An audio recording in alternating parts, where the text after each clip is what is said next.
I think we're live. Let's give it a test. Oops. Okay. Okay, I think that's about right. I don't know if anybody's here yet, but just checking everything out. We gotta mute this. There we go. Hey, okay. Did I post everywhere? Cool. Just give a moment for everybody to come on in. Let's see. Check out a few different things. Get the game running here. Don't know who's here yet, but if you are, well, how's it going? Sorry, I'm a little groggy today. I woke up like at 5. Trying to get some coffee.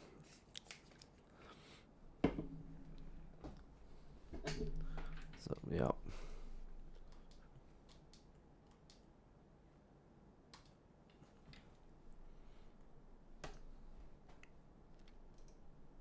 There's a few things I'm going to cover once people get on in here. But, yeah. Good evening, good morning, wherever you may be. About to get started. You'll see very soon. I've added a few new features here just for debugging purposes. But I'll talk about that here in a bit. And there's that glitch with the sprite. It's just part of the animation. It's not set up right.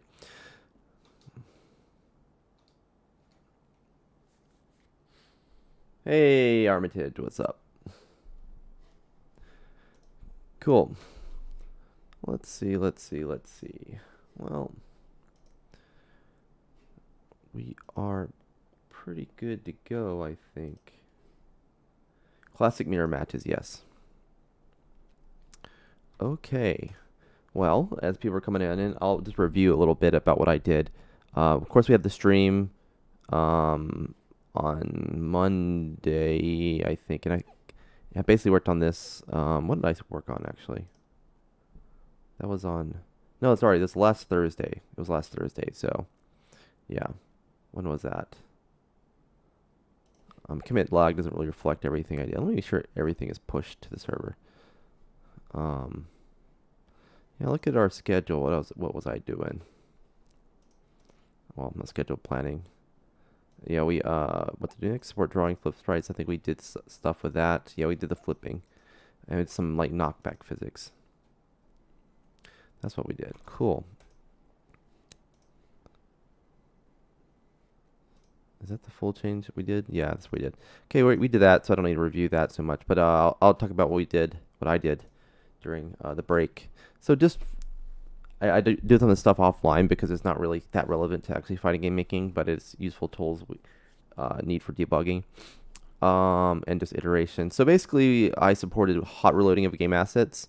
So basically, let me show you how that works. What do you got? So if we run the game, coming in here. So, well, first of all, I supported hitbox drawing. That's also another thing. You can see there is the crosses here that indicate the current origin of the character, and I'll show you what I just did there. It's nothing complicated. And yeah, I show attack boxes as well. But I also supported hot reloading. So what we can do is can help iterate on ideas and stuff. Is just go in here and like make a change to like idle. So this just image sequences. Let's go down to the actions for the character. This is just in the test character one JSON. So yeah, if we just like reduce the left and right edges of the hitbox,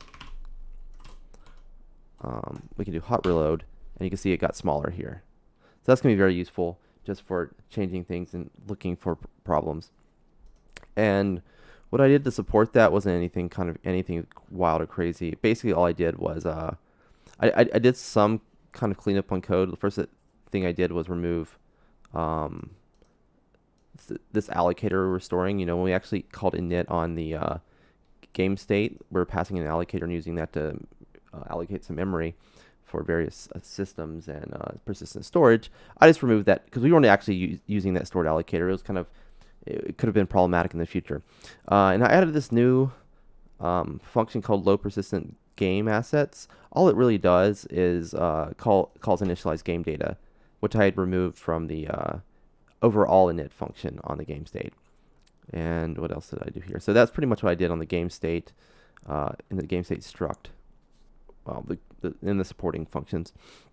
Now in the main game loop, what I ended up doing was calling this like load persistent game assets function after we did the init of the game state. So when we call init, it doesn't actually set up the persistent game data. It doesn't load the assets yet, but then we do that by calling this. And I did that so we could do it during the game loop itself.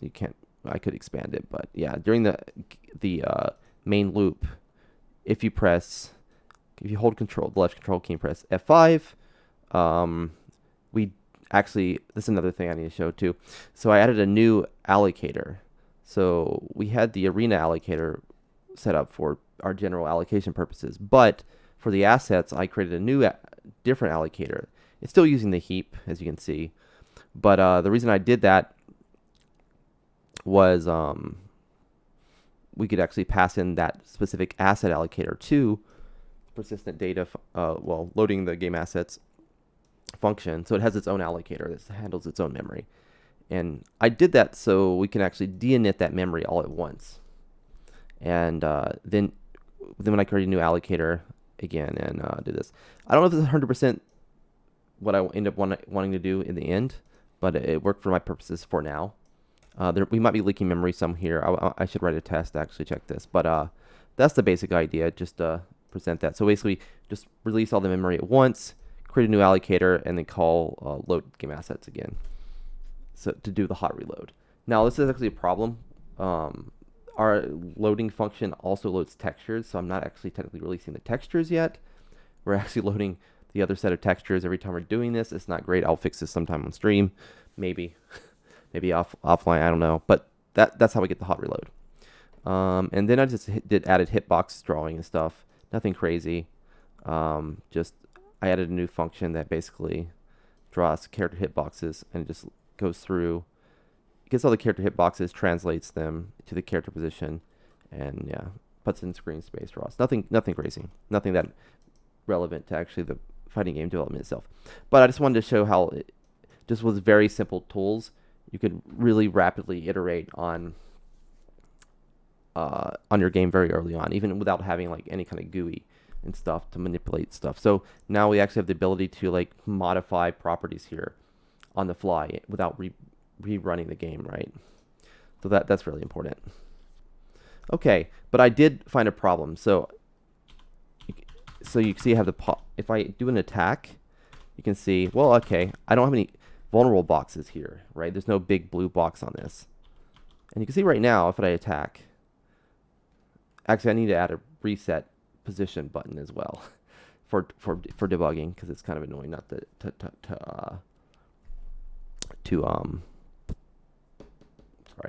have to like restart the game every time I do this, or add a wall or something. But yeah, you can see it works right there. But here's the thing. Let me start the game and copy the vulnerable boxes from some other move, like jump or something, right? Let me just copy the whole thing there. Go down to attack. Where's attack? Go ahead and turn on boxes so you can see. F4 is turning on hitbox display. Yeah, you can see that we don't have hitboxes there. Okay, I just paused for demonstration purposes. Now if I go in and add vulnerable boxes to the, not reaction, but the attack is what we want. Yeah. So right now there's no vulnerable boxes. I'm just going to copy paste that here.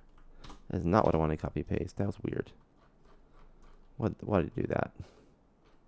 Anyway, where do we go? Oops. We can grab any one of these old. Well, not that one. We want this one. Yeah, let's just copy this whole thing. Okay. Hopefully you actually copy this time. Okay, so go ahead and paste that in. And go here. Do hot reload. Control F5. Oh, that didn't come out. What's the problem? Oh, that was reaction. That's why. What? Oh, oops. I should have gone to attack. Let's do that again. Oh yeah, here. Okay, sorry. There we go. Now we can hot reload. And you can see we got the vulnerable boxes on it. You would only care about touching the ground. Sorry, I'm gonna read what you said. Necromancy Black. I know fighting games use the midpoints of characters to work out left, right of the opponent, but do they ever use it to compare the vertical position of two characters? I mean, some games might have throw, and you could either use collision box. In that case, often it is, but you could also check the vertical distance. You know, if a character is a certain distance away and vertical distance, you could do a throw check there. Okay, so cool. I have the hitbox, as you can see, right? It's there. It's very wide. And I have the vulnerable box. It's blue. But this is the bug that I want to fix. Now I can't hit all of a sudden. Like, why can't I hit? That's very strange. Why does adding the vulnerable box mean I can't hit? Well, if you're thinking through this, like, well, maybe there's some pipeline issue, right? We know the box data isn't there, but if we can assume maybe like processing the vulnerable box maybe it's happening first or something and it's preventing the attack box from being processed. That's their first guess about what's going here. Just understanding the collision system and how it works. Some order issue. So once this vulnerable box data gets processed, things that happen after it are nullified somehow. So let's go look at our collision data here real quick. No, our collision system here real quick. So I'm just gonna go to the very bottom. We're actually testing collisions, and to check our assumption, let's go through here. So it says collision system. So this is where we gather all the data. I don't think the gathering is the problem. One way we can do that is go at a breakpoint to this. You know, we do a pre-process where you gather all the hitboxes, translate them, so we can quickly iterate through all of them. But yeah, we have the okay. So this is where we get the attack boxes, right? So well, it's gonna hit the breakpoint, unfortunately. Yeah, let's see if attack count is greater than 0. Nothing right now. We hit the breakpoint. So the gathering is definitely working, or at least we're hitting this point in code. So it's probably not the gathering step. So it's probably the collision phase. So let's go to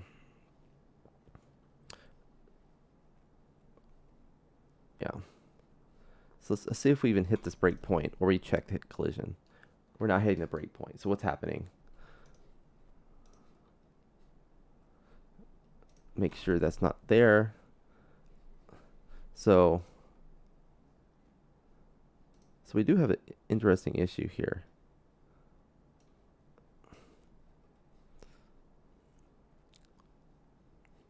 Let's type in new attack index, and then we have which is player 1, defender index. So they're the same. So we never. It's interesting. So we do hit here.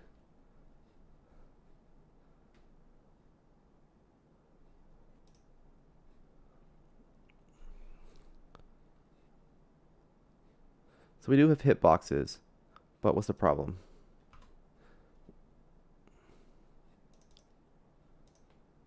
Do we not, is this variable not set? Oops, because I think it's an optional. Well, it is a pointer here with length 0. Let's go back here. So the problem is we don't have one entity vulnerable boxes. What's going on with that? So it's vulnerable boxes for one entity.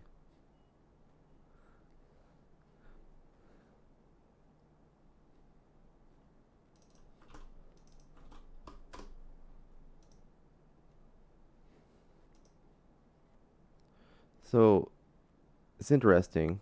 This is length 0, but okay. So we have I got it. So technically, the vulnerable slices are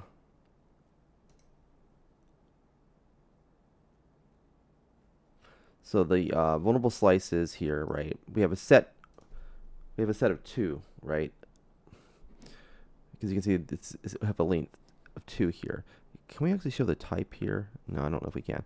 But in this watch window. But the first set, well, first of all, it says length 2, but it looks like we only have one one entry. So something's weird there. And within that one entry, it's a list of hitboxes. If we go to active vulnerable slices, this is set to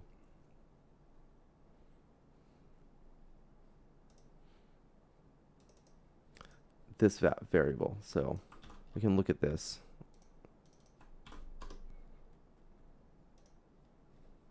We can't read. We can't read it. Okay, we have to do self then. So we have vulnerable slices. Here we go. Whoops. Vulnerable slices. We have 2 clearly here set. First one is for player 0. So player 0, which is player 1, right? Sorry, the index 0 is player 1, has vulnerable boxes, right? It's length 1, but not player 2. So there's a problem player 2 is not getting vulnerable boxes somehow. What's going on there? So let's double back. Let's double back where we're at in the actual gather step. So I thought the gather step was fine, but clearly it's not. I just was looking at the wrong place. So let's go to our gather step real quick. Hit a breakpoint. Loop. Okay. Well, we have to look for a few stuff here. Let's just delete this real quick. We don't want to look at those. Okay. We don't need those for now anyway. I'm gonna go ahead and delete all these other things. Okay. So we want to check to see the entity, right? We're looking at all the entities, so let's look at the current entity for each step. So we're at entity 0. At entity 0, let's step. So we know we have vulnerable boxes for both characters, so yeah, SNK boss. So we have more than 0 vulnerable boxes. This is what vulnerable count here is, full count. And if we continue, what are we looking through here? So we're in entity 1 now. Oh yeah, we should look at vol count as well. Vol count is 1. Okay.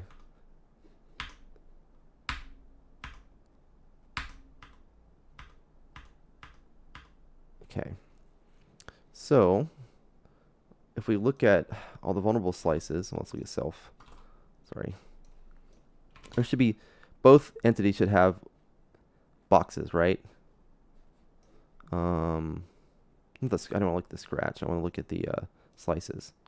So, but it's length 0. That's interesting. Even though we clearly just set this index to something, the length is still 0. Why is that?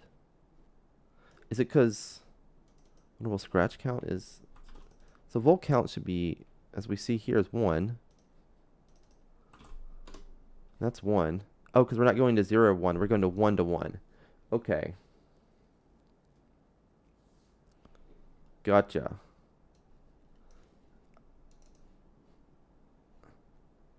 Well, I forgot how this operator works actually. I forgot if it's a width, or sorry, if it's a count, or is it like the actual index. So let's look at documentation real quick to just double check that. I think that's actually the problem. Misusing the slice notation. If we can find it. Whoops, let's go to slices and find the dot notation here. Oh, it's okay, sorry.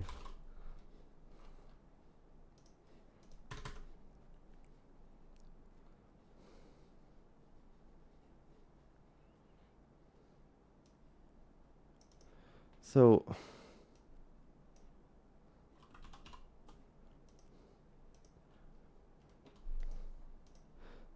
this is index, right? So okay, this is index, it's not width. So that's the problem. It's a bug in my code. So I probably need to check other places in code where I've done that. So it needs to be +1.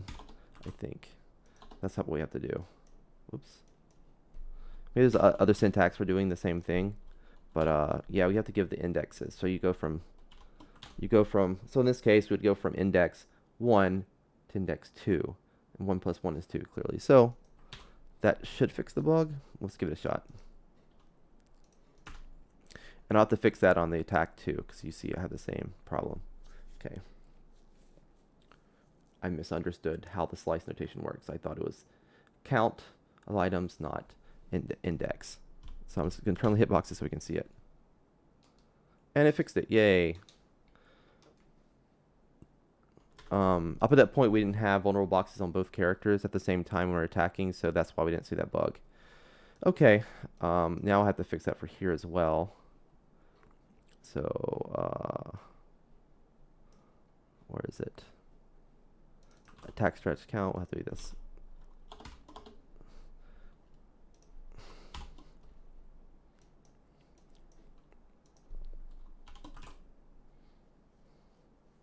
Because this is our slice that stores all the attack boxes, like one long list, and each character is assigned a chunk of that scratch when we process it. It's just the way I decided to handle this pipeline. Okay. And I just want to just test that to make sure it builds and then it doesn't break anything.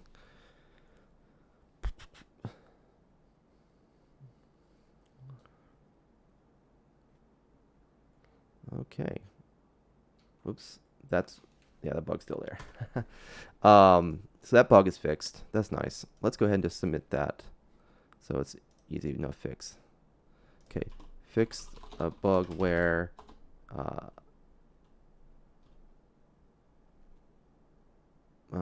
player 2 would not get hit when player 1 has active hitboxes. Okay. Active vulnerable. Okay, cool. That's great. That is fixed. Now let's just go to our planning document so I can update that. Sorry if I'm zoning out again. I'm pretty tired. Okay. Fix bug with action. Okay, that's complete. Let's just put a nice check mark on that. Look at all the stuff we've done. Okay. Yeah. Let's put a check mark. Complete. Okay. Cool. So other thing, we did review changes. I'm just going to put that in there because we did that. So support flip physics. Basically, it's flipping character to face. The only thing I was going to do today is flip the character on hit. So we will do that.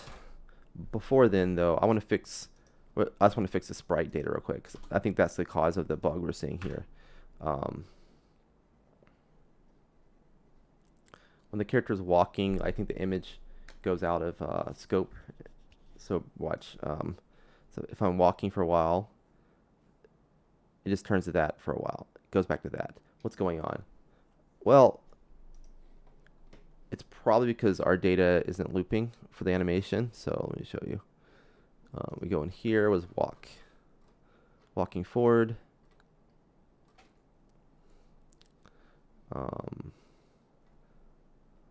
First we have duration set to 0. So idle is fine. Idle doesn't have that issue, right?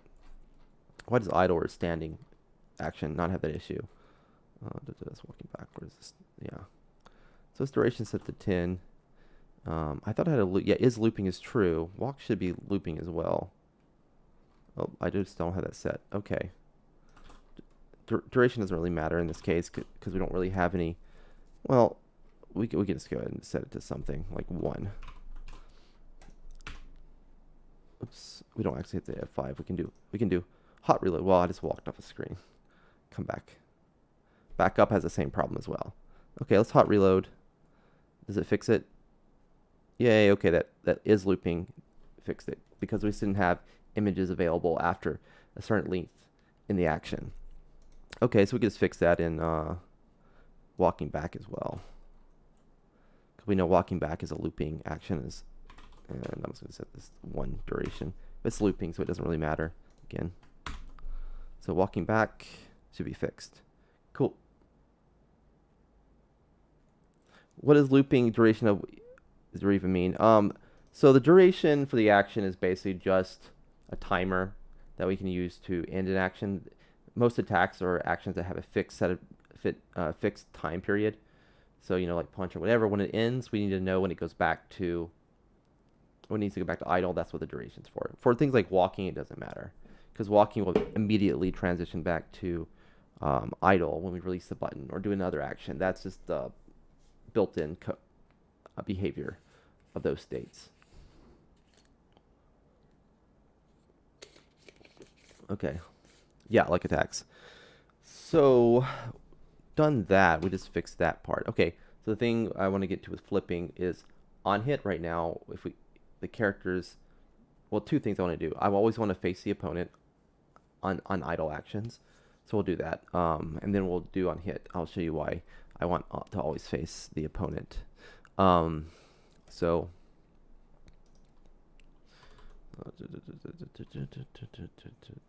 yeah, I want to do, okay, always face, well, make it so characters always face their opponent.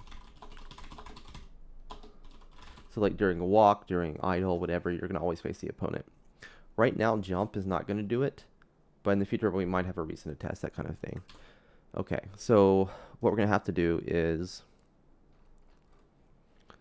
this is my current plan. So within the idle action itself, what I'm going to do is have a function or something that checks to see if you're facing the opponent or not. If you're not facing, then flip. What we would normally do is have, like, especially on idle, we'd have a turn state that would actually perform the turn, so you're kind of like in a turn animation, which looks better than just instantly flipping, right? But I don't have a turn animation, and it gets a little more complex. So for now, I'm going to avoid showing you all the turn animation complications. Yeah, like for example, if we have a double jump, we could do something like autocorrect the character to face the opponent, and then you could do something like I can do one like really deep cross up. Or you could have a game like Persona 4, which actually has, you press two buttons, the characters will flip manually. Okay, that was an interesting mechanic to add to a game. Because you could do all kinds of crazy cross-ups because of it. How are we doing on time? Okay, we're not bad. Okay, so let's just go through that plan and go to our common states. Let's go to idle. Okay. In the future, we might move this to a system that's outside the state machine, but for now, we're going to do the state machine. Yeah, the animation is just to make it look pretty in way. There are reasons why you might want to go through a few frames on the turn, depending on the game. I've worked on games that, well, it did help to have the frames for certain input reasons. But yeah. Okay, so this is our idle. So our idle or standing, we have the input transitions. We're not going to do a transition here, but we're going to take the physics component. I think I put it in here. Yeah. And let's just test this out. So facing left. So actually, I don't know if we have a reference to our opponent, because actually one of the I think one of the designs of this was not allowing you to easily modify your opponent's state, right? So what we're going to have to do is put that information somewhere so the state machine can access it. So let's go ahead and go to our state machine component context here. Whoop. What do we have? We have the commands, we have physics component, timeline component, reaction component, action data. Where do we put it? We could add a new component that has stuff we need about the opponent. A component that's about the component. Yeah. I don't want to go through all that right now. We could make that a plan to add, if we're adding more stuff for information about our opponent, we might want that. But yeah, I would like to put that somewhere. hold on.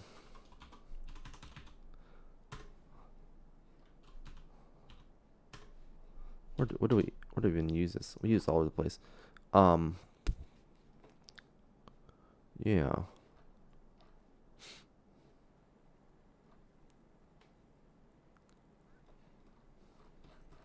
Yeah, just do things simple to prototype this code. We're not so much worried about. Yeah, we're not so much worried about. Sorry. The architecture of this whole thing yet. Just trying to get this particular piece of code to work. So, yeah, what I'm just gonna end up doing here is, do we have this physics component in here? The physics system. Where's our physics component?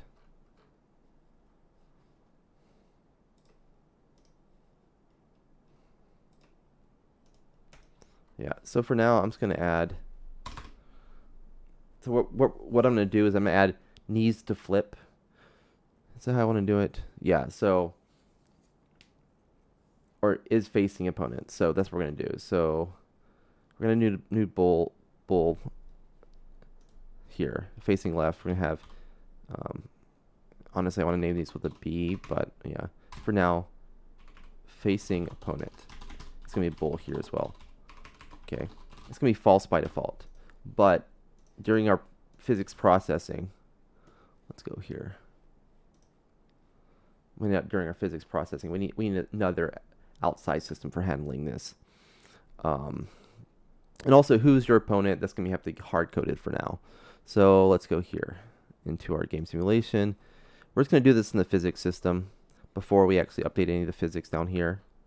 I'm probably going to move it later.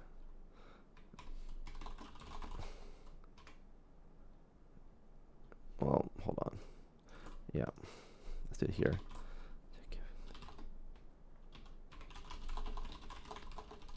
So that's what we're going to do. Is going to make sure it's facing the opponent. So this is how we're going to do it. Okay.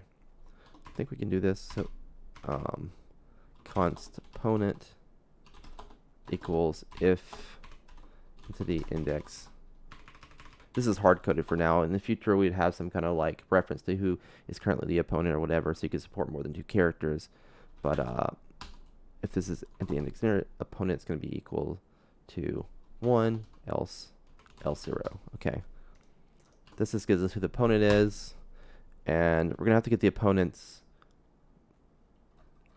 opponent's components. Yeah. Yeah, you're right about that necromancy. Exactly. Okay. So gotcha. Well, I'm gonna move this out here so that we don't have to do it twice. I should have named it physics because we might have access to multiple components, but that's something I'll change in the future. So,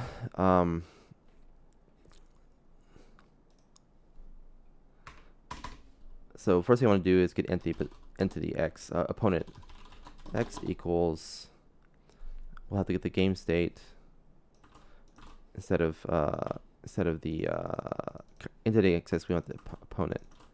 Okay. And we need their dot position dot x. Okay. So we got the opponent's x position. It's very simple. If the opponent, so this is a basic logic. So basically, if the opponent's on the left side of you, you need to be facing left. So if opponent x is less than opponent dot position dot x, this is a basic logic for it, by the way. So if the opponent is on the left side of you, and then also component dot is facing left.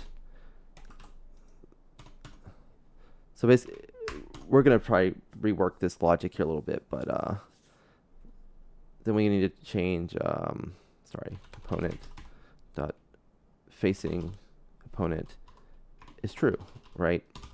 That's what the logic means. So if this and this is true, otherwise if the opponent is on the right side of us, we need not to be facing left, right? So if the opponent is on the right, opponent, it gets confusing. And sorry, and we are not facing left, so, and not facing left, then opponent dot facing opponent is true. So if either of these things are true, it's true. We don't actually have to do this. We could do something like this instead. So just or this. And in fact, you know, we could just do this.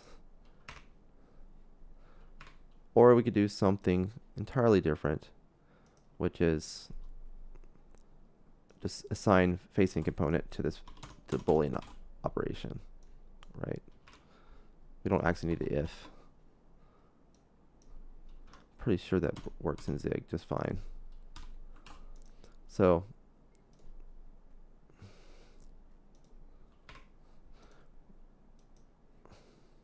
did I spell opponent? Am I bringing crazy? Is this spelling of opponent wrong?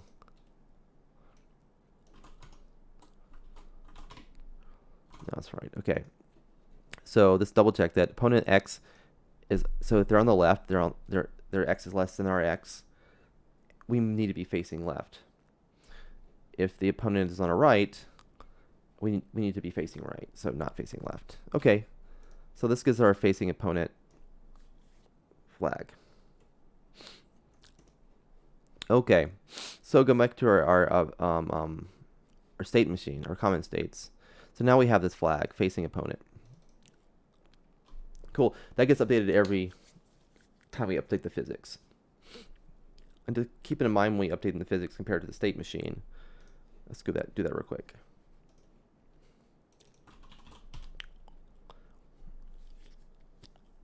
So it's something to keep in mind here.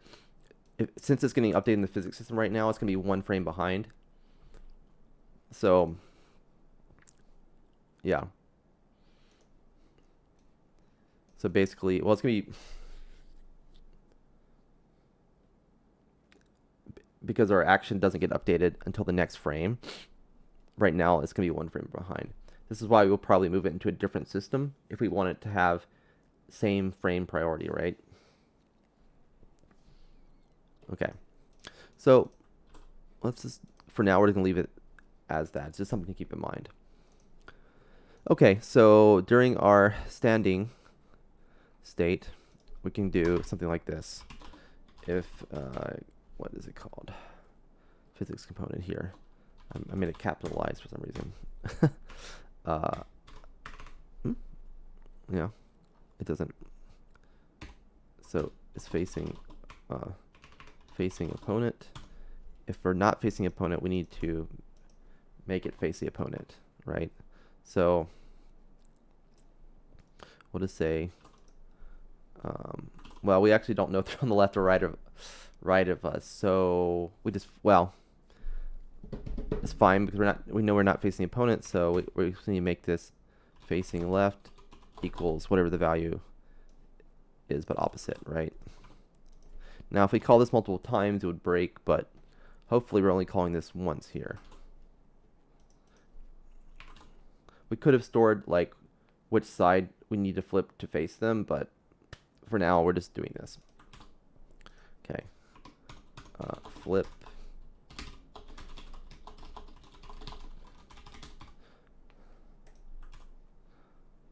Okay.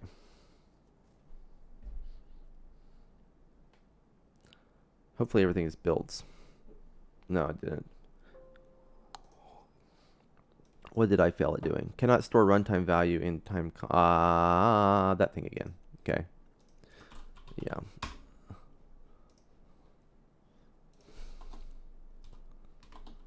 Was it usize? Is that the type?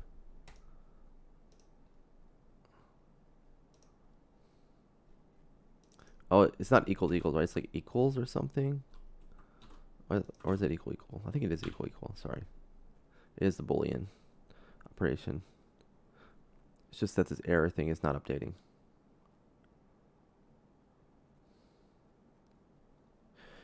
Yeah, so there is an issue with characters being on top of each other like this, but in the we could you know, you could have a priority facing or not facing, however you want to do it, but you should make it this symmetric for both characters. For the most part, though, we're going to have collision boxes that push these characters apart. So being right on top of each other is not that big of an issue, but yeah, you can make rolls for that spot. Something I'm going to get to at a certain point. So you can see this issue here.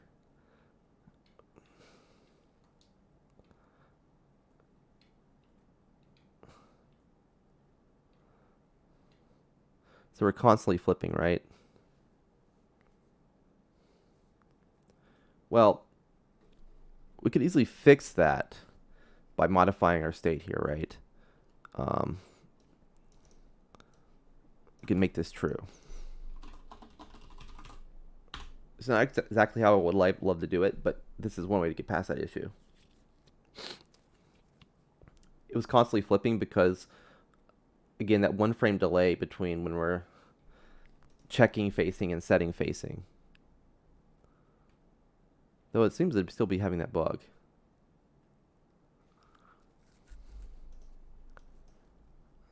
So something we're doing here is wrong, or I'm doing here is wrong.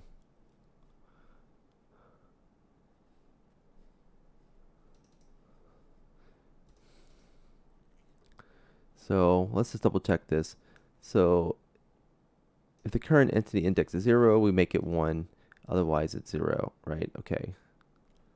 So we get the position of the opponent, which is opponent X. So if so opponent X is on the left side of us, then and we're facing left, it should be true, right? Or if the opponent is on our right and we're facing right, then it's true. Otherwise, it should be false. Let's just set a breakpoint here. It's not flipping because I only have flip on the idle state right now, not on the walk state. So let me set a breakpoint here. Add. Oh, my copy paste is not working. Okay, there we go. Not component. I didn't want that. I wanted component X. Sorry. And we want RX. Can I just get that, or is it still gonna fail to do that? Yeah. I'm sending a component. Then position X. Yep. So we are on the left side. So the facing opponent should be true once we step through here. Okay, good here. So component facing left, facing opponent is true. Okay. So let's put on the other side and see what's going on. Once we walk through, we're both freaking out. Why are we freaking out here? Okay, let's just jump in here. Opponent is 2000. Now we should be large, our position should be large in 2000, which it is. Which means facing opponent should be false.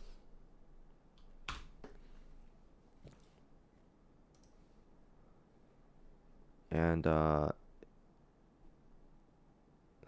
it's returning true. Oh, maybe it's because, oh no, never mind. Facing left is true, so that makes sense. It's true. We are facing the opponent. Okay. Let's look here. So now we're facing left, and we're not facing opponent. It should be player 2.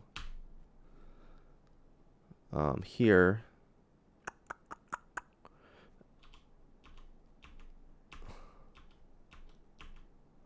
I think what might be happening is we're getting a copy of the state. We're not actually updating it. Well, no, we are updating it because otherwise it wouldn't do the flipping. I think it's something to do with the time lag between when we update the physics system and update this. So let's think about it for a little bit. If we cross over,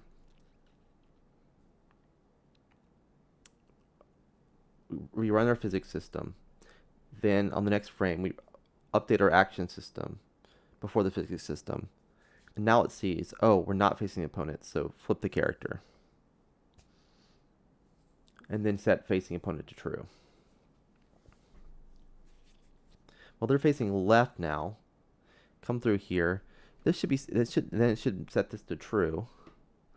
Let's do this again. Let's hit this breakpoint. See what things look like at this point.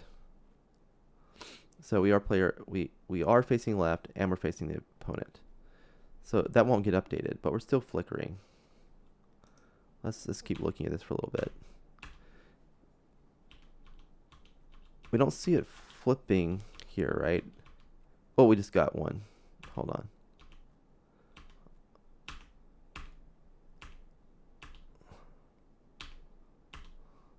Okay. So our opponent is not facing left. So they are facing us. So why is it flickering like that? Is it our state? Sorry. Did I write this wrong? If we're not so we're hitting this, right? Somehow. That's weird, right? Okay, let's just add a context, see what's going on here.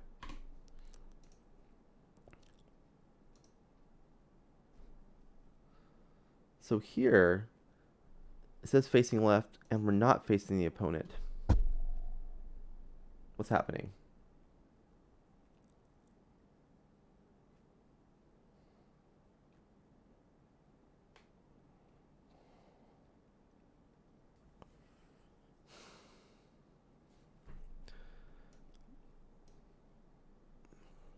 Oh, sorry, this is player 2. This is player 2. It's not... Why is player 2 facing left? Well, either way. Let's get the player 1. Because we know player 1's here. Okay, so facing left is true, and facing opponent is true. We shouldn't hit this breakpoint ever then. Oops. Not as long as we're player 1. Yeah, player 1 is never going to hit this. So why is player 1 flickering? Hold on. Oh, the player 1 isn't flickering. It's just player 2 is flickering. Okay.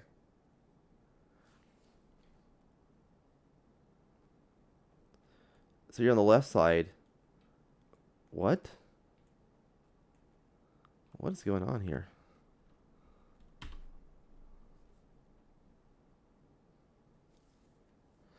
It's only flickering when I'm close. But once...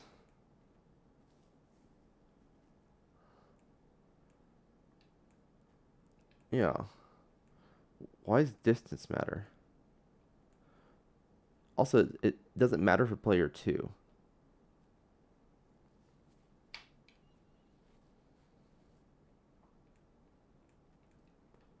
Now let's see, look at that. So something I'm doing is weird. Something I'm doing in the check is weird, or...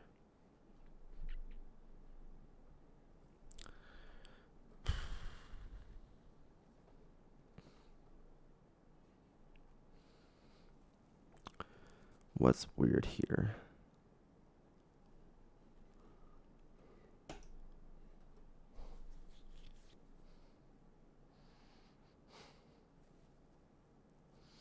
You know what? I'm just going to do this because the priorities are maybe not working the way I think it's working. So, okay.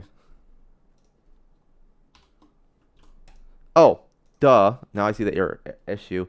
This is not opponent X. It's opponent U size. I'm surprised I didn't get any kind of error about comparing two different types, because this is U size and this is it should be int 32. Yeah. Sick, you didn't catch this one.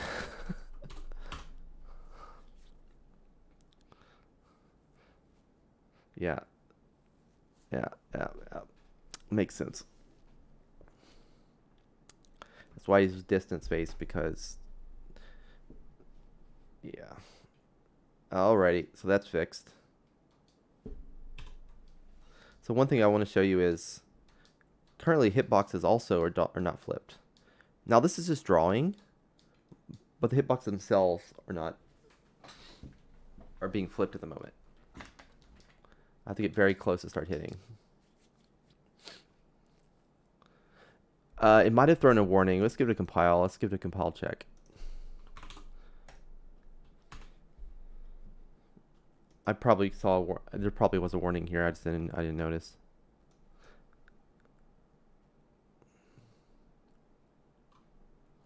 Let's see. Oh, that's gonna be kind of a pain. Let me close this. Wait. Hold on.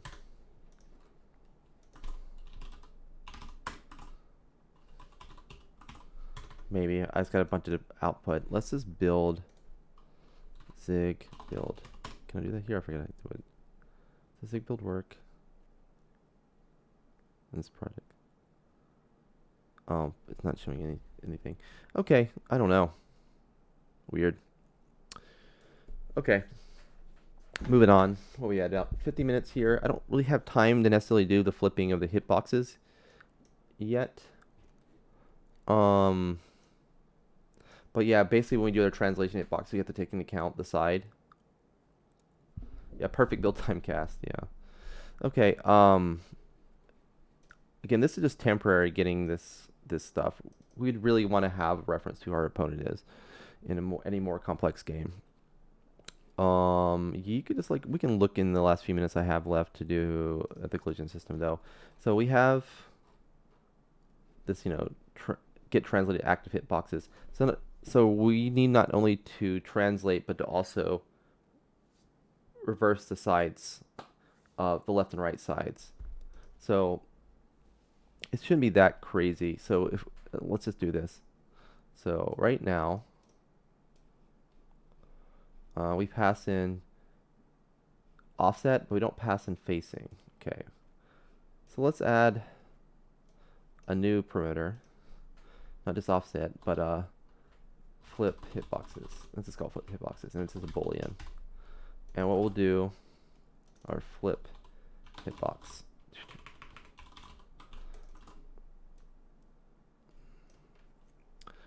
And basically the simple rule would be the translate hitbox. Is that up here? Oh yeah. So we swap. All we're gonna do is swap the left and right sides. Well, sorry. It's not that simple actually. Instead of adding the position, so we add the position plus the offset, we subtract. Okay. So right now, so we have the hit offset here. So we need to subtract the hitbox, basically invert the hitbox. A few different ways we could do it.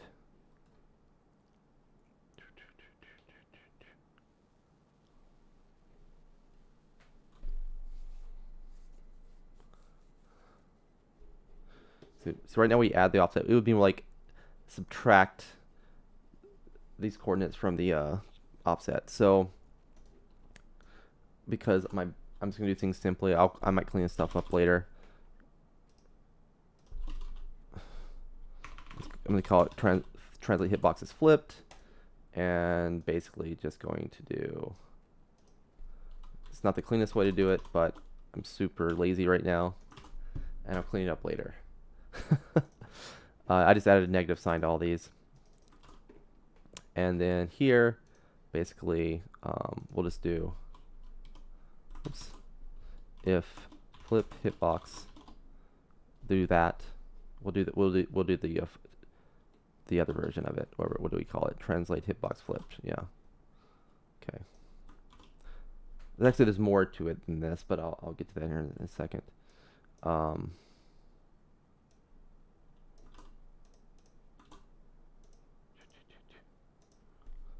This is actually not complete yet, not then, it's else.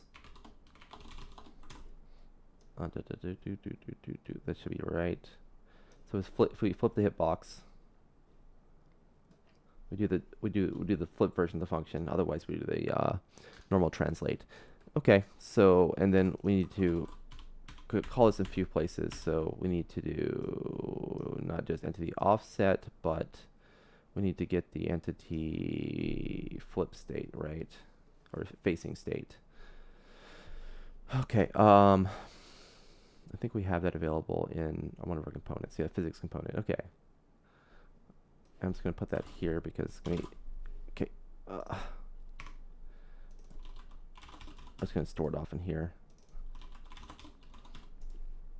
And when we call this, we'll just pass it in. And then get translated active.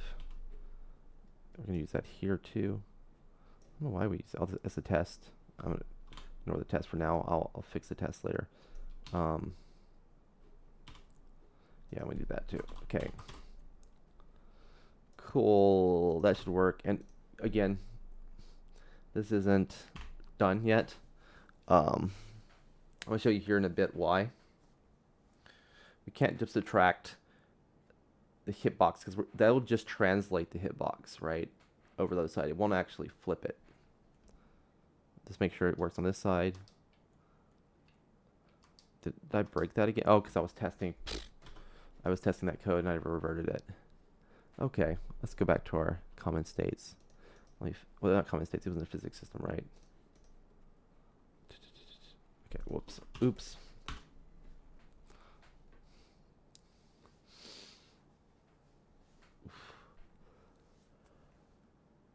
Okay, need more coffee. So maybe I messed that up. Showing the hitboxes won't mean anything because the hitbox drawing code is separate from the other code. But what did I mess up here in the collision system? What to do?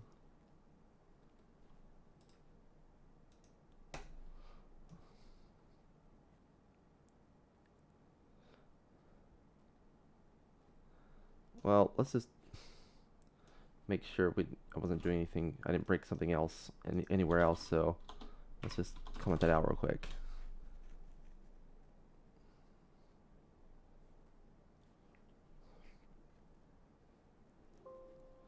Did I break a thing? Unused function perimeter. Oh, flipped. Yeah. Those dang unused perimeters. All right, about 2 minutes left when I was planning on streaming, but I'll just see if we can finish this up real quick and then I'll be done. Okay, did it fix it? Can I hit again? Yeah, I can hit again. And then on this side, I can't hit. Yeah, because it's not actually flipped. Let's go ahead and just delete. Well, I still need that. And let's try this. I should be able to hit on the other side, right? That's, again, right now, we're just translating the hitbox. We're not actually flipping it yet.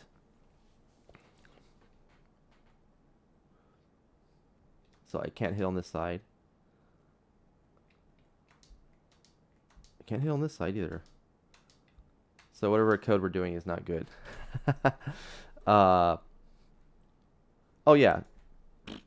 My brain just went, we don't need to translate the up, top, and bottom.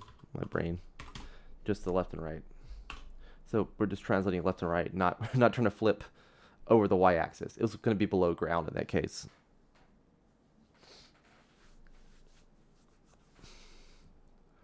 Okay. Still not hitting though. If we get a little close, maybe hits. What did I miss?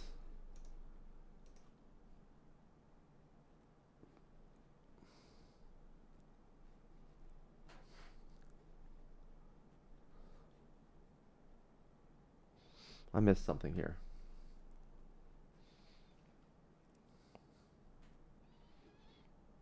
But anywho, um, we'll just go ahead and do it the right way.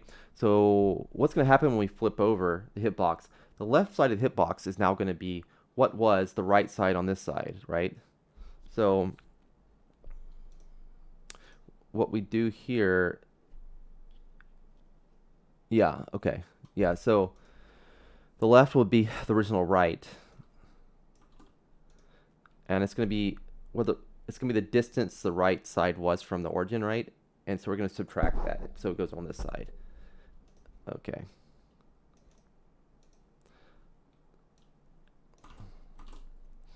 And then vice versa for the left side. Originally, it was the left side, then it becomes the right side. It's the distance from the origin. Now we're subtracting it from the origin. So it gets on. Obviously, the image I'm showing you is reverse from what I'm thinking, but yeah. So maybe they'll just end up fixing it, because I think we end up with a negative width for our hitboxes that end up calculating wrong. Okay. Of course, we can't hit here because it's flipped, and we can hit now. Now it's not drawn correctly because I haven't updated the drawing code, but it looks like that works. Let's go back to the translate hitbox thing. Let's delete this. So this should work now.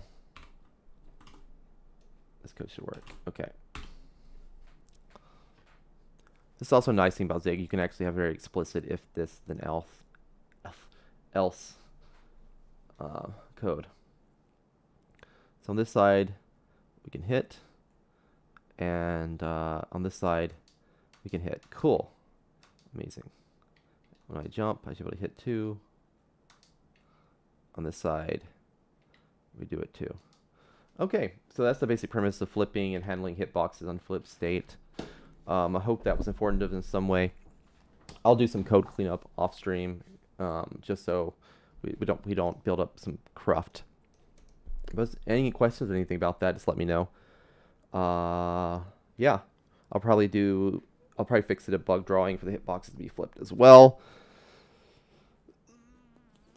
But yeah, that's it for me today. Next time, I think I'm gonna cover, what is it? Yeah, flip. I've been doing physics things actually, so. But we got that. We didn't do this either, so we still need to do this next time, making the character flip on hit. Something we'll get to. So that we'll do that. Maybe do if there's any like specific physics we need to handle, I'll do that as well. We did this. We also supported flipped hitboxes. Okay. Cool. Yeah, awesome. Well, everybody, thank you for dropping by. I hope you're having a good evening, or enjoy the rest of your evening out in the States, if that's where you may live. Otherwise, enjoy your morning. Enjoy the rest of your day. For me, I gotta get to work, gotta do other things, gotta do chores.